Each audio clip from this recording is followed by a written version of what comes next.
할렐루야. 얼마 전 우리는 참 가슴 아픈 소식이죠. 유명한 정치인의 자살 소식을 들었습니다. 원인은 우울증이라고 했지 않습니까? 우울증이 왜 오는가? 대부분 상한 마음, 상한 감정 때문에 옵니다. 사실 그분은 어린 시절부터 천재였다고 합니다. 그리고 감성도 여리고 또 예민한 사람이었습니다. 그런데 그분께서 간증한 내용에 의하면 어린 시절 그의 아버지는 술만 드셨다면 어머니를 막 두들겨 팼다는 거예요. 일주일에도 몇 번씩. 그러니까 이제 어머니는 견디다 못해서 자식들에게 이제 스트레스를 풀었던 거죠. 그러니까 그 어린 시절에 그는 매사에 의욕이 없었답니다. 다행히 머리가 좋아서 아주 공부를 잘했지요. 근데 이제 아버지의 그 폭력성과 억압성이 자신의 마음을 깊이 내재해 있고 상처를 주었던 것입니다.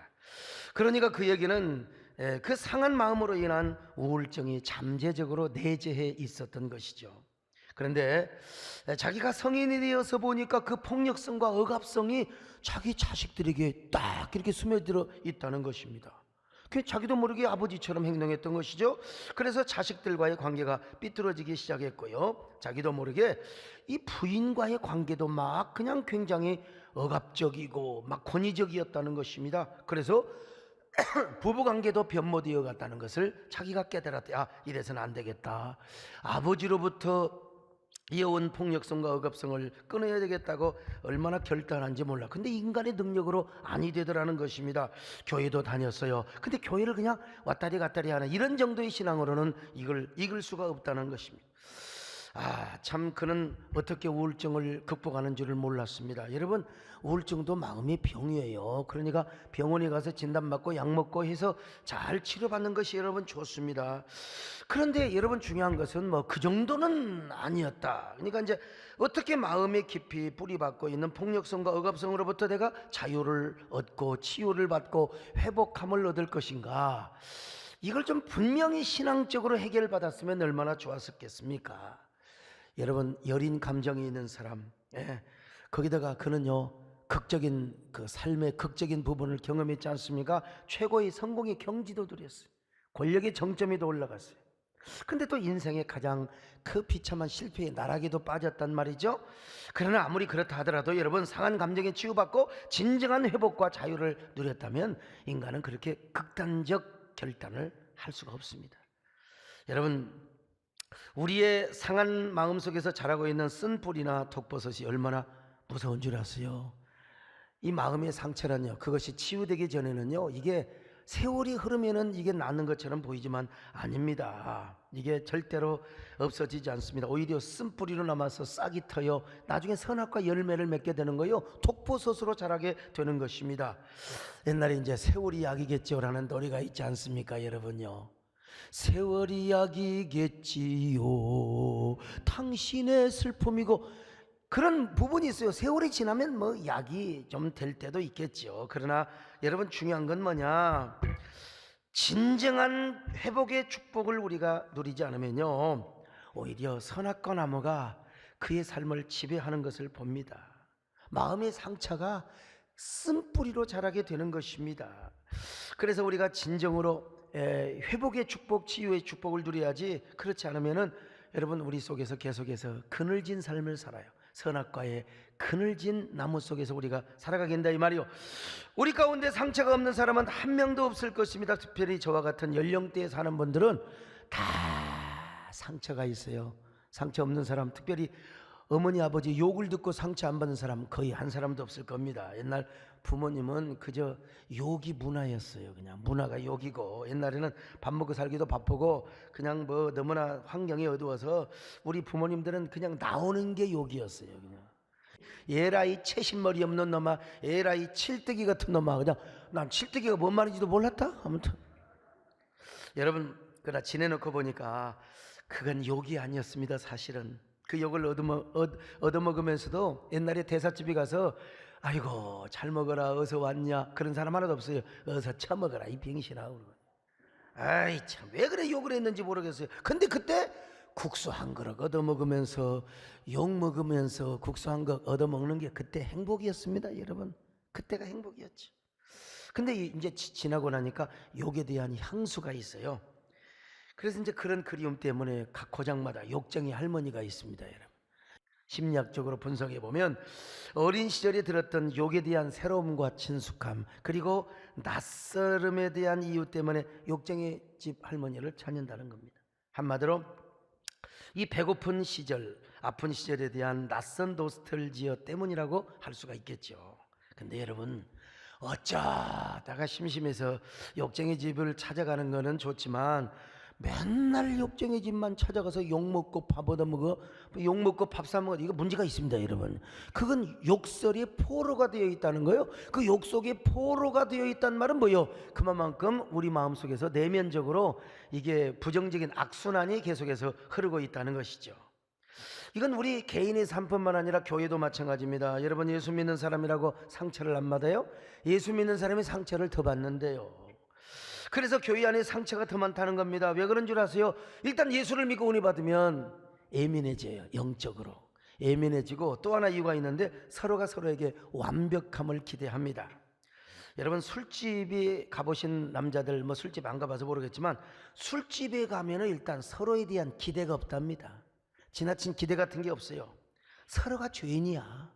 그래서 술집에 와서 술 먹는 사람들이 죄인이라는 것을 알고 서로가 무장해제를 한다는 겁니다. 상대방이 보는 앞에서 별 추태를 다 떨어도 네 놈이나 내 놈이나 다 똑같다. 그래서 그냥 양해를 한다는 것입니다. 여러분, 갔다 온 사람들은 끄떡끄떡 하시네 보니까요. 이런 술집에서요, 넥타이를 제대로 매고 양복 반듯하게 입고 술 먹는 사람 없다는 거예요. 접대하는 사람도 한두 잔 들어가면 넥타이 쫙 풀어가지고 아이고 그러십니까, 여러분. 그리고 재킷도 다 벗어들고 막 넥타이도 풀어도 느슨하게. 여러분, 교회 올 때 이렇게 온 사람 누가 있어요? 아유, 목사님 안녕하세요? 아유, 장로님 안녕하세요? 이거 미쳤지요. 교회에서는 이러면 안 됩니다. 반듯하게 베고 오지요. 나는 감각적으로 베니까 여러분 뭐 거의 틀릴 리가 없습니다. 거울이 저는 필요가 없어요. 조금 삐뚤어졌다고요? 뭐 삐뚤어지면 좀 베면 되는 것이죠. 아무튼 간에. 아무렇게나 교회 올 때 옷 입고 오는 사람 한 명도 없으면 여자분들도 단정하게 오고 남자분들도 정장 차림으로 온다 이 말이에요. 물론 새벽 기도 때는 예외입니다. 새벽에는 여자들이 막 머리를 헝클어가지고 막 미친 사람처럼 옵니다. 막 아버지 이러니까 이게 새벽에 보면 저 여자가 우리 교회 맞나? 가끔 그렇게 헷갈릴 때도 있지만요. 게다가 이 서로 간에 높은 기대 심리가 있어요. 교회는요, 특별히 중직자에게, 교역자에게, 목사에게. 그러니까 너무 높은 기대감을 갖다 보니까 이게 목사가 뭐 했거다, 목사가 좀 실수하면 어떻게 교회 중직자가 집사님이 돼가지고, 아니죠, 목사가 담임 목사가 돼가지고 어떻게 저런 일이 있을 수 있느냐는 거예요. 그래서 교회에서 상처받고 아무것도 아닌 거 하고 서로 싸웁니다. 너무 여러분 저에게 기대하지 마세요. 저도 똑같고요. 여러분 너무 기대하지, 우리 기대할 분은 누구냐? 오직 예수입니다. 할렐루야. 그러려니 하고. 그래서 이제 상처를 받으면요, 그 사람에 대한 부정적 이미지가 생기고, 그 부정적 이미지가 잔상으로 남아요. 그러다가 무슨 자기하고 무슨 관계가 건수가 생기면 이제 어떻게 됩니까? 싸우는 거지요. 그런데 교회 안에서 신자들의 싸움은 화해가 없습니다. 이상해요. 예수 믿는 사람들을 잘 안 싸우는데 한 번 싸웠다 하면 죽기까지 싸우는 거예요. 왜 그런 줄 아세요? 싸우는 것도 예수님의 이름으로 싸우니까 그래요. 예수님의 이름으로 싸워요. 예수님의 이름으로 끝까지 싸우는 겁니다. 여러분, 자기가 옳다고 우기는 사람 어떻게 재간이 없습니다. 아니 끝까지 우겨요. 끝까지. 제가 한 번은 하도 우기는 사람, 한 번은 제가 진짜 너무너무 우겨서 녹음을 한 번 한 적이 있어요. 녹음을. 그랬더니 그거 제시하니까 너무 우겨요. 여러분 요즘요 몽고반점이라고 아시죠? 우리 몸에 점이 있는 거. 어떤 사람은 지금도 끝까지 그건 중국집이라고 우기는 사람이 있습니다. 이런 사람 어떻게 해볼 수가 없습니다. 여러분요, 복상사 아시죠? 그걸 지금도 조계종의 절이라고 생각하는 사람 어떻게 해볼 수가 없습니다. 재간이 없어요. 이 가수 서른도가 있잖아요. 이걸 끝까지 제주도 옆에 있는 섬이라고 우긴다니까. 이거 어떻게 하겠습니까? 여러분, 태종대를 대학이라고 우기고, 아니 구제역 이거 여러분요, 이 구제역 아시잖아요. 근데 이걸 전철역이라고 끝까지 우기는 사람을 해볼 수가 없는 겁니다. 그래서 우리 심령의 교회는 회복의 은총이 필요한 것입니다. 이런 이야기 하세요. 영국에서 꽤 유명한 바이올리니스트 피터 크로프라고 하는 사람이 있었어요. 모든 사람의 소원이죠. 바이올리니스트의 평생 소원은 스트라디바리우스라고 하는 사람이 만든 명 바이올린이 있답니다. 이걸 가지고 영국의 왕실에 가서 쫙 한번 연주해보는 게 꿈이었는데 그 꿈이 이루어졌어요. 바이올린을 구했습니다. 그리고 이제 왕실에 가서 연주를 할 수 있는 행운이 찾아왔는데 그 행운 때문에 너무나 감격이 가지고 어메 좋은가 하고 달려가다가 그만 넘어져 버렸어요. 바이올린이 깨져 버렸어요. 박살이 났습니다. 자신의 운명도 행운도 박살이 나버렸죠. 악기점에 다니면서 이거 고칠 수 없나, 이거 수리할 수 없나, 모든 사람이 고개를 다 내절러요. 그래서 걸어갈 힘도 없고 완전히 자신의 운명과 행운은 박살이 나버렸어요. 죽고 싶지만 죽을 힘조차도 없었습니다. 그러던 어느 날 행여나 그래도 이제 마지막 몇 집을 다니는데 아니 어떤 장인이 이걸 보더니 고개를 갸우뚱거리면서 이게 혹시 한번 내가 몇 주 시간을 주면 내가 한번 해볼 수 있을지 모르겠다고 몇 주 후에 감쪽같이 수리를 해놓은 것입니다. 여러분, 바이올린을 켜보니까 소리가 더 아름다운 거예요. 그래서 왕실에 가서 멋지게 연주를 하고요, 정말 황홀하고 눈물겨운 찬사와 갈채를 받았다는 것입니다. 여러분, 악기도 그렇거늘 하물며 상하고 깨어진 심령의 치유를 받으면 우리는 더 아름다운 마음을 가질 수 있습니다. 아름다운 삶을 살 수 있습니다. 아름다운 신앙을 가질 수 있습니다. 아름다운 신앙생활을 할 수 있습니다. 여러분, 마음이 어떤 상처가 있습니까? 어떤 나쁨이 있나요? 오늘 이 시간 이 말씀을 다 들으시고 여러분 심령부터 치유를 받으시기를 바랍니다. 심령 치유받아가지고 안 돼요. 회복을 받으시기를 바랍니다. 그래서 여러분, 아름다운 마음들이 모여서 우리 교회는 언제나 아름다운 예배를 드릴 수 있기를 바랍니다. 아름다운 사랑을 실천할 수 있기를 바랍니다. 아름다운 마음들이 모여서 주님을 찬양하며 아름답게 예배를 드릴 수 있기를 바랍니다. 아름다운 마음들이 모여서 주의 은혜 나누며 예수님을 따라 사랑해야지. 우리 서로 하나님이 가르쳐준 내 이웃을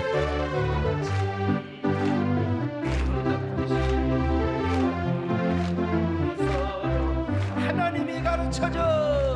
하나님이 가르쳐준 한 가지 내 이웃을 내 몸과 같이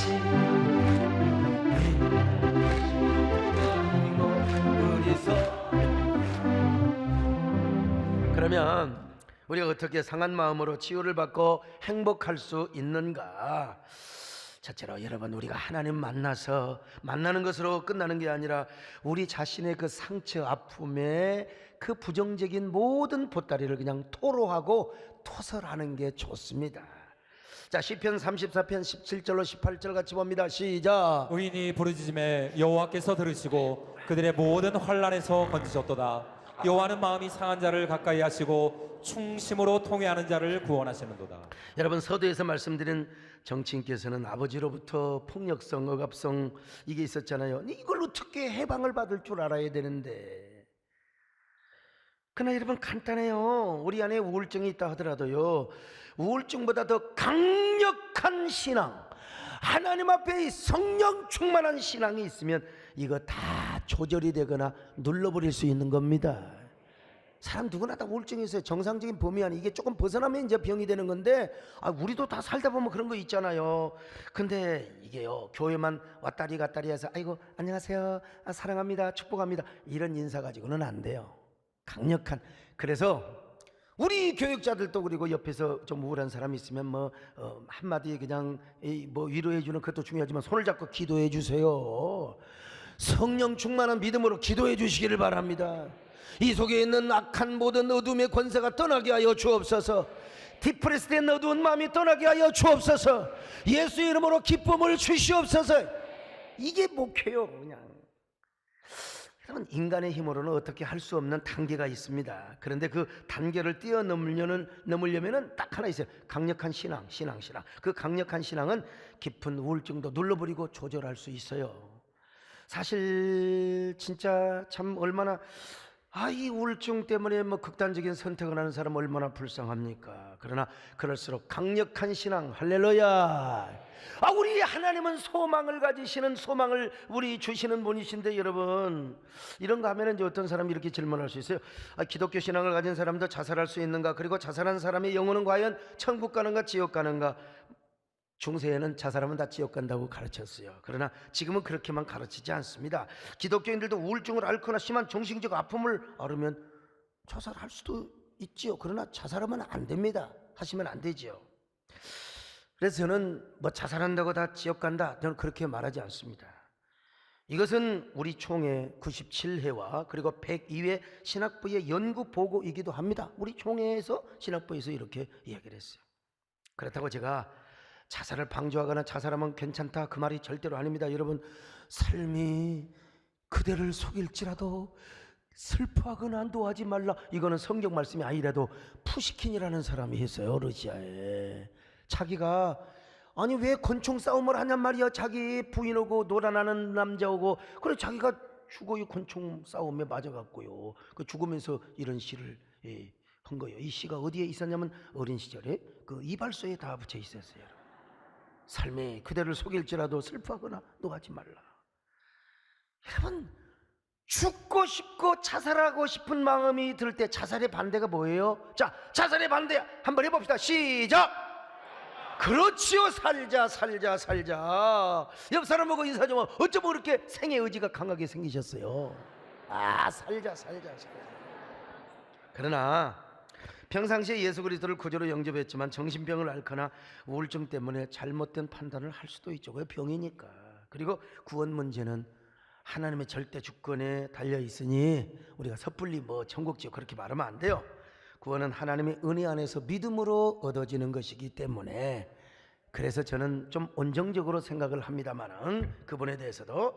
아무튼 그러나 우리 모두는 우울증이라고 하는 것은 치명적 결점과 힘이 있다는 사실을 분명히 알아야 돼요. 중요한 것은 우리의 삶을 사는 과정에 있어서 우울한 마음과 상처가 우리 마음을 지배해서는 안 된다. 절대로. 그걸 이기기 위해서는 우리는 강력한 믿음이 필요합니다. 할렐루야. 그 믿음으로 우리가 우울한 마음을 이겨버려야 돼요. 그러면 그 강력한 신앙을 어떻게 갖느냐? 하나님 만나야 된다니까요. 우리 인내심으로는 한계가 있어요. 그리고 우리가 뭐 그냥 겉으로 웃는 척하면서 이게 또 한계가 있어요. 어떤 사람은 그냥 웃으면 된다고 막 이것도 한계가 있어요, 여러분. 한참 그러다 보면 내가 지금 미쳤냐 하고 있어요. 그래서 우리가 하나님 만나는 게 중요합니다. 할렐루야. 그리고 하나님 앞에 토로하는 거예요. 다윗은 이렇게 고백하지 않습니까? 시편 32편 3절 시작. 내가 입을 열지 아니할 때에 종일 신음함으로 내 뼈가 쇠하였도다. 여러분, 그렇습니다. 내 뼈가 쇠하여 막 신음하고 단식하기 때문에 말이죠. 우울한 마음을 계속 품어보세요. 상처, 아픈 거 끙끙 앓면서 누구한테 고백도 못하고 가만히 담고 있어보세요. 뼈가 쇠한다니까요. 뼈가 칼슘이 없어져 버려요.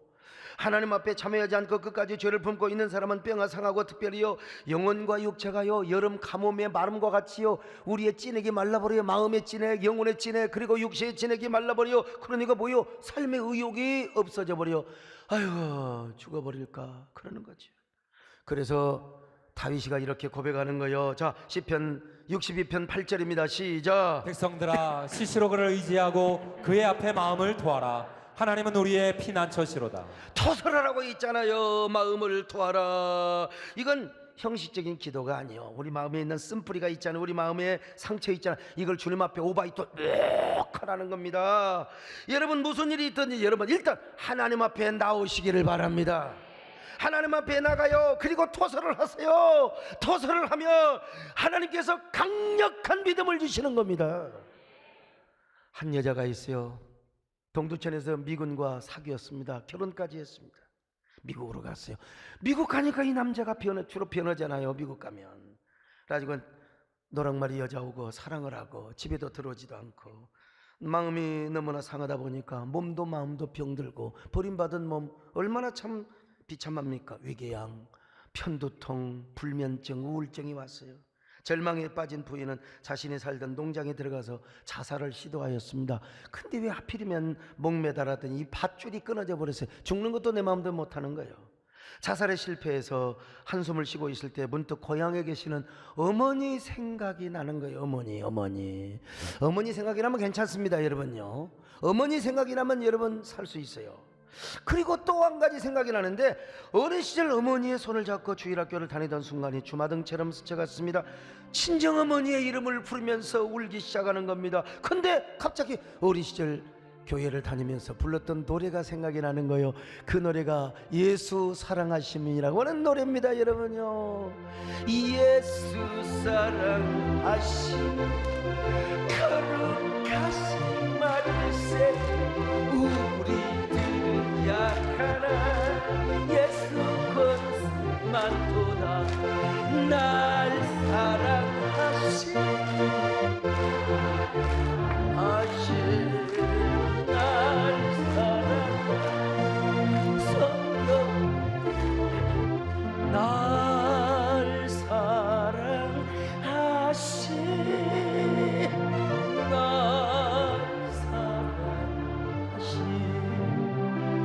날 사랑하시 성령께서 있네. 이래 노래를 부르니까 여러분 막 눈물이 쏟아지는 거예요. 찬양하면서 눈물 쏟아지면 여러분 괜찮습니다. 여러분 하나님 앞에 물어보는 거, 하나님 왜 내 팔자를 이렇게 거지 같습니까? 하나님이여, 이 미국까지 와서 나는 버림받은 몸이 된단 말입니까? 나같이 분통 터지는 여자가 어디가 있단 말입니까? 이게 기도인지 신세 타령인지 자리에 엎드려서 막 대성통곡을 하는 거예요. 근데 이 대성통곡이 기도로 바뀌어지는 거예요. 하나님 저 좀 살려주세요. 저 좀 구원해 주세요. 나 어떻게 살아갈 수 있어요? 하나님 이 손 좀 잡아주세요. 주님 나 좀 도와주세요. 이렇게 기도로 바뀌어지는 거예요. 순간 하늘로부터 강력한 빛이 자기 품 안으로 비춰오면서 하늘에서 음성이 들리더래요. 딸아, 다 너를 버리고 떠난다 할지라도 나는 너를 버리지 않는다. 세상 사람이 너를 다 버린다 할지라도 나는 너와 함께하느니라. 오늘 이 말씀이 여러분에게 하나님의 음성이 되시기를 바랍니다. 기쁨이 넘치는 거예요. 갑자기 지금까지 세상에서 느껴보지 못한 황홀한 기쁨이 가슴을 출렁거리게 했습니다. 그러더니 건강의 하루가 달라요. 위장장애가 다 없어져 버려. 잠도 잘 자. 왜 이렇게 기쁨이 넘치는지. 그렇게 건강도 좋고. 여러분 우울증 하는 사람 보면 화장도 안 하고 머리도 몇 줄을 안 감아요. 그냥 우울증 걸린 사람 이게 안수하면 참기름이 쫙쫙 묻어 있어요. 머리 쫙 감고 몸을 단장하고 몇 달이 안 되어서요, 남편이 집구석으로 들어오는 역사가 나타나는 거예요. 회개하고 돌아왔어요. 그래서 그런 남편과 함께 하나님을 만나고 신앙생활을 잘했다는 거 아니겠습니까? 여러분 하나님께 토로하는 게 이렇게 중요한 거예요. 토설하시기를 바랍니다. 하나님 앞에 나가서 우리 모든 상처와 아픔을 내어놓고 토설하시기를 바랍니다. 주님 앞에 조용히 나가시기를 바랍니다. 너 예수께 조용히 나가 내 모든 짐 내려놓고 주 십자가 사랑을 믿어 죄사함을 너 받으라. 주 예수께 조용히 나가 내 마음을 쏟아라. 늘 은밀히 오시는 주 큰 은혜를 베푸시니. 두 번째로 나 자신과 화해하며 다른 사람을 용서할 필요가 있어요. 다른 사람요. 얼마 전에도 말씀드린 것처럼 칼 융이 말한 대로 우리 내면의 지하실에는 울고 있는 어린아이가 있어요. 내 안에 이게 아무리 좋은 환경에서 자란 사람이 있다 하더라도 상처 없는 사람이 어디가 있어요? 다 부모님이나 친척이나 형제로부터 상처받았죠. 근데 이게 이제 성인이 되면서 이게 없는 줄 알았더니 이게요, 좋을 때는 없어. 근데 이제 무슨 상처를 받고 시험 들고 뭔가 좀 이 부부관계가 안 좋고 교회 생활에서 상처받고 사업이 안 되고 그럴 때 이상하게 이 지하실에 어린아이가 내면에서 올라와서 막 우는 거야.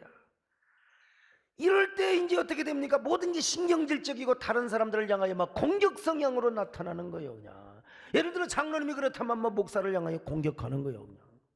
그러므로 우리는 이 지하실의 어린아이를 찾아가서 화해해야 됩니다. 울고 있는 아이요, 달래고 화목을 하는 게 좋아요. 그래서 걔를 없애버려야 돼. 그럴 때 우리가 남도 용서할 수 있습니다. 여러분 대부분요, 남편에게 상처받고 아내에게 상처받잖아요. 저도 거기에 대한 샘플입니다. 또 이제 부모님으로부터 그러잖아요. 부모님, 그 부모님을 돌아가셨지만 그 부모님을 용서할 수 있어야 돼요. 그럴 때 교회 안에서도 진짜 넉넉한 여유로운 일꾼이 되고요. 그리고 우리 마음 안에 있는 쓴뿌리와 상처가 다 사라지게 되는 거예요. 여러분, 그럴 때 정말 어떻게 됩니까? 상한 심령이 회복을 얻고 이 시대의 홀리 체인지가 되고 이 시대의 위대한 킹덤 빌더가 될 수 있습니다. 여러분 다 이런 상한 심령을 회복하시기를 주의 이름으로 축원합니다. 세 번째로 우울한 마음, 우리 마음을 우울한 곳에 머물게 하지 말고 신앙의 방향으로 전환을 시켜야 됩니다. 여러분, 우리 하나님은 절대로 떠나지 않고 우리에게 소망을 주시고 우리와 함께 하시는 분이거든요. 여러분, 시편 34편 19절로 20절 보실까요? 시작. 의인은 고난이 많으나 여호와께서 그의 모든 고난에서 건지시는도다. 그의 모든 뼈를 보호하시며 그 중에서 하나도 꺾이지 아니하도다. 여러분, 우리 하나님은 우리에게 때로는 고난도 주시고 또 우리가 시험 당할 수 있어요. 그러나 하나님은요, 우리 뼈를 보호하신대. 무슨 말입니까? 우리 삶의 근본을 도와주신다는 거예요. 하나님이 우리를 이끌어 가시는 두 하나의 수단이 있죠. 하나는 축복이고 하나는 고난이라니까요. 고난도 필요하면 주시는 거예요. 왜? 우리를 겸손하게 하시고 우리를 더욱더 신앙의 이 축복을 든든하게 하시려면 고난도 필요한 거예요. 그러나 뼈는 흔들지 않으리라. 할렐루야. 여러분, 뼈, 우리의 근본, 아무리 우리가 힘들고 어려워도 망하지는 않으리라.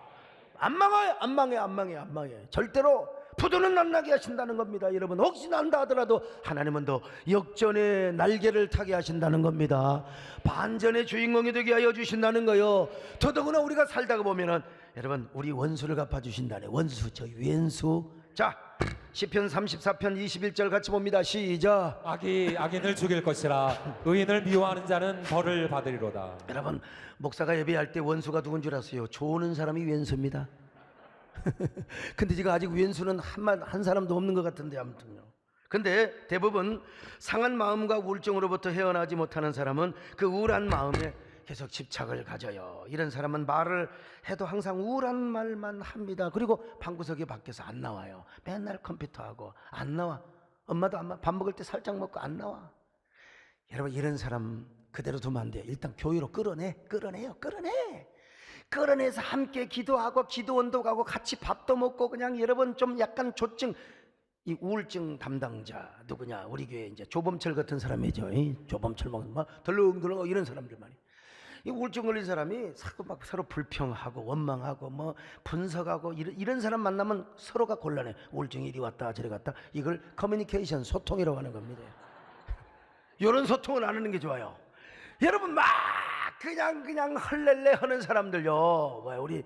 우리 양계숙 전사님 얼마나 박습니까? 저번이 지금 내일 모레 70인데 40대처럼 환영하고 다니요. 안녕하세요.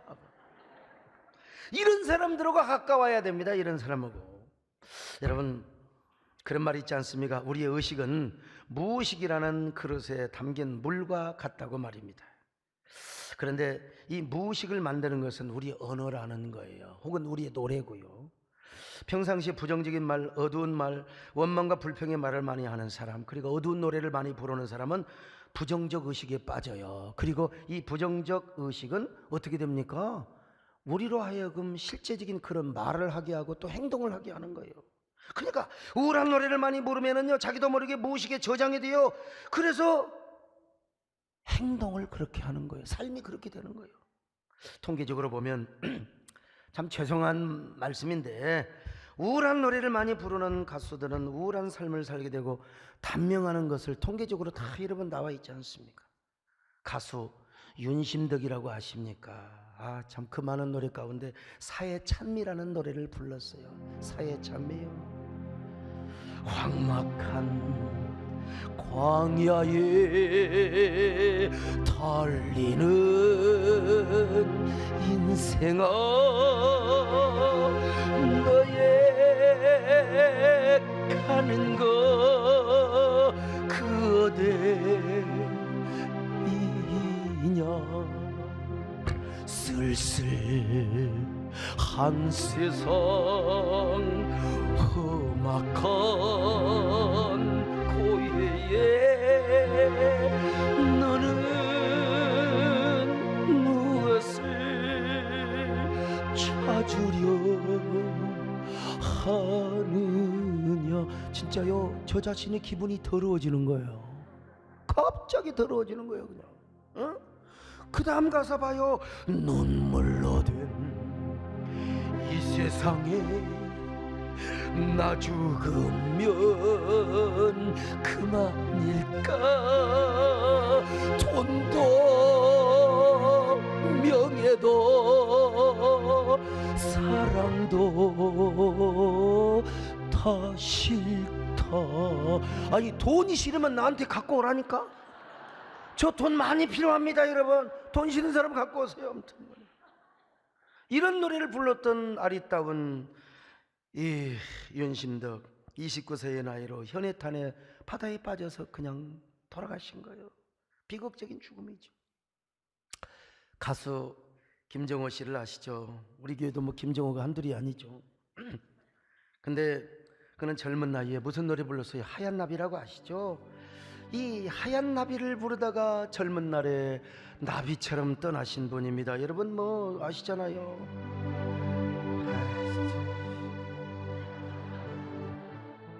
생각을 말아요.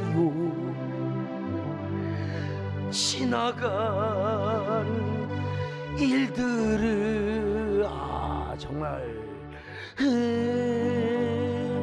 그리워 말아요. 떠나갈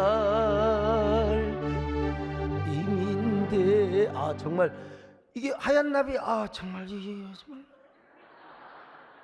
우리 어릴 때 그냥 뭣도 모르고 불렀는데 이거 노래 부르다가 안 죽게 다행이에요. 아무튼 산장의 여인이라는 노래를 부른 권혜경 가수 역시 참 노래가 좋은 것, 곡은 좋은 것 같지만 이분도 이 노래 부르다가 외로운 산장에서 암을 앓다가 그냥 돌아가셨어요. 여러분 뭐 내가 이것도 꼭 불러야 돼요. 아무튼요. 아무도 날 찾는 이 없는 외로운 이 산장에 나 죽을까 싶어서 안 부를래. 단풍잎만 차곡차곡. 얼마나 고슬픈 노래입니까? 낙엽 따라 가버린 사랑을 불렀던 차중락 가수. 이것도요 찬바람이 뭐 있잖아요. 배원하는 가수요. 이분은 진짜 세계의 가수입니다 말이죠. 그런데 이분이 마지막 입새라는 노래를 부르고 그냥 입새처럼 가셨어요. 이 테스 안 불러. 그런데요, 우리 남진 장로님을 보세요. 밝은 노래만 부르시니까 지금도 청년처럼 여러분 건강하게 살지 않습니까? 여러분요, 생각을 말아요 이런 노래 다음에 딱 나오는 게 뭔 줄 아세요? 촛불 좋은 길 그림 같은 집을 짓고 사랑하는 우리님과 한 배만 살고 싶어. 궁짜 봄비면 씨앗뿌려. 이거 보니까 여러분 보세요. 여러분 아시잖아요. 저 밝은 노래를 부르니까 저렇게 건강하고 오래오래 사는 거예요. 여러분 지역도 마찬가지요. 이별의 부산강이 아니 죄송합니다. 이별의 부산 정거장. 이 노래를 많이 부를 때 부산에서 이혼이 가장 많았대요. 그럼 부산만 그러냐? 목포의 눈물이라는 노래가 있어요. 막 사막도 가도. 이 목포의 눈물이라는 노래가 유행일 때 호남에서는 목포에서 이혼율이 많았대요. 이게 뭐 통계적으로도 나와 있어요. 이번에 자진을 하셨던 그 어르신께서도 음악을 좋아하셨는데 음반까지 내셨잖아요. 그분의 대표곡이 뭔 줄 아세요? 바람 되어 다시 오마. 가슴 참 바람 되어 다시 오마. 그런데 그래서 그 노래가 마치 그의 삶의 마지막을 예고한 듯 했어요. 여러분, 우리 마음 어두운 데 두지 마세요. 너무요. 예? 저도 음악을 좋아하는 사람입니다. 할 수 있으면 우울한 노래 안 불러요. 왜 부릅니까? 내가. 예? 어쩌다 생각이 나겠지. 왜 내가 왜 냉정해? 좋은 노래 불러야지. 이 제얘기라는 노래도 조금 서글퍼요 사실은. 그러나 이 노래는 곡이 워낙 좀 특이해서 좋은 감성이 생겨. 미오는 사람이 있으면 이거 부르면 되는데, 그러나 바꾸어서 불러요. 제이 하면은 예수님 지졌어요. 그냥 그렇게 바꾸는 겁니다 여러분. 제이 스치는 바람에 제이 그대 모습 보이면, 자 같이 불러요. 난 오늘 또 조용히 누구를 그리워요? 주님을 그리워하네. 그러면 되는 겁니다 여러분. 저는 뭘 해도 항상 예수님을 생각해. 예수님, 내가 여러분에게 실제적으로 이야기해 주는 겁니다. 여러분 다 경건한 것처럼 보이지만 노래방에 가든 어디 가서 놀러 가면 다 부르거든. 그때 여러분 안 부르면 좋지만 부를 때 주님을 생각하시기를 바랍니다. 할렐루야. 그래서 우울한 곳에 절대로 머물러 있지 않고 신앙적인 방향으로 전환을 시켜, 그러므로 긍정적이고 밝은 찬송 이때 많이 부르는 게 좋아요. 얼마나 좋아요? 내 영혼이 은총 입어 충한 짐을 벗고 보니, 내 영혼이 은총 입어 충한 짐 벗고 보니, 슬픔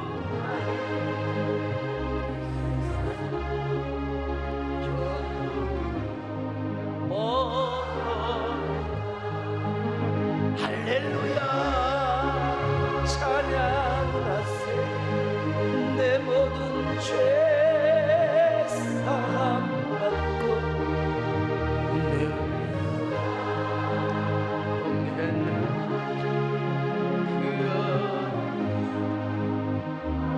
그 얼마나 좋습니까 여러분. 우리가 상한 마음으로부터 온전히 회복을 받을 수 있는 것입니다. 마지막 네 번째로, 작은 일에 연연하지 말고요, 더 큰 일을 생각하며 감사해야 돼요. 우리가 작은 일에 연연하면 작은 일에 목숨을 걸어요. 이게 참 작은 사람이죠. 더 큰 일이 아니라는 거 감사해야 돼요. 뭐 돈 손에 볼 수 있잖아요. 가지고 다시 시작하면 되는 거예요. 좀 다쳤으면 다시 치료받고 다시 시작하면 되는 거예요. 지난주 박루가 선교사님의 영화 아픈 만큼 사랑한다, 가슴을, 참 대단하신 분이죠. 성자죠. 성자. 근데 그분이 이런 얘기 했잖아요. 암투병하면서 내가 저 풀잎들 꽃잎들을 다시 볼 수 있을까? 저 바위들을 내가 다시 볼 수 있을까? 마지막 죽음을 예감한 후에 그 호스피스 병동에서 뭐라고 합니까? 날아가는 새를 보면, 야, 저 까치는 좋겠다, 자유롭게 날아서. 우리가 살아있는 게 얼마나 눈부신데요. 돈은 있다가도 없어요. 사람은 성공했다가 실패할 수도 있는 거예요. 우리가 살아있다는 거 생각하면 눈이 부시잖아요. 풀잎도 새롭고 꽃잎도 새롭고 길가에 돌멩이도 새롭고, 살아서 세상을 볼 수 있다는 게 얼마나 감사합니까? 그리고 그렇게 감사하는 마음이 얼마나 아름다운데요. 주님께 감사하는 마음을 가지시기를 바랍니다. 할렐루야. 주님께 감사하는 우리의 마음 얼마나 아름다운지, 주님께 감사하는 모든 순간 내 마음 천국이세. 주님께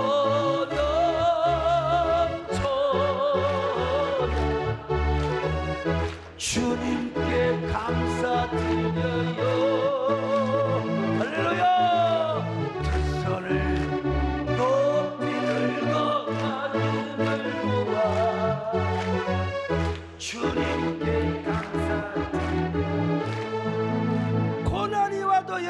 감사하시기를 바랍니다. 뭐 조그마한 거 이래도 감사하시면 되는 거예요. 그럴 때 아하, 우리 마음에 초강력 멘탈이 생기는 거예요. 강철 같은 멘탈이 생기는 겁니다.